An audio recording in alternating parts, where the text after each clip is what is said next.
ചിന്നക്കനാലിൽ കാട്ടാനയ്ക്ക് പിന്നാലെ കാട്ട് നായ്ക്കളും ഇന്ന് രാവിലെ 11 മണിയോടുകൂടിയാണ് കാട്ടുനായ്ക്കൾ ജനവാസ മേഖലയിൽ ഇറങ്ങിയത്.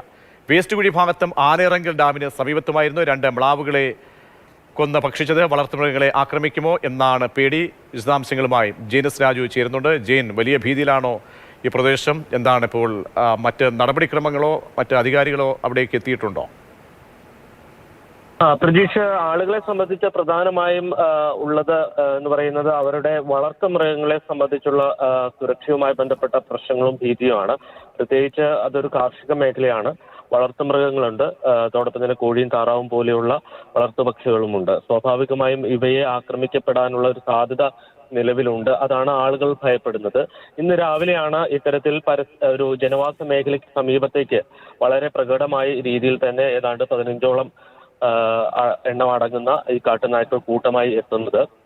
അതോടൊപ്പം തന്നെ അവിടെ 2 മ്ലാവുകളെ ആക്രമിച്ച് ഈ കാട്ടുനായ്ക്കൾ പിടികൂടിയിട്ടുണ്ട്. അതിനെ ഭക്ഷിക്കുന്ന ദൃശ്യങ്ങളടക്കം നമുക്ക് ലഭ്യമായിട്ടുണ്ട്.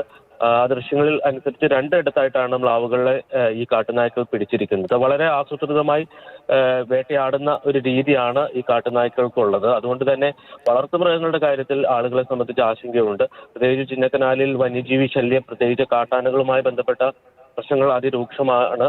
അതിനിടയിലാണ് ഇത്തരത്തിൽ വളർത്തു മൃഗങ്ങൾക്ക് കൂടി ഭീഷണിയായി കാട്ടുനായ്ക്കൾ കൂടി എത്തിയിരിക്കുന്നത്. പ്രജീഷ്.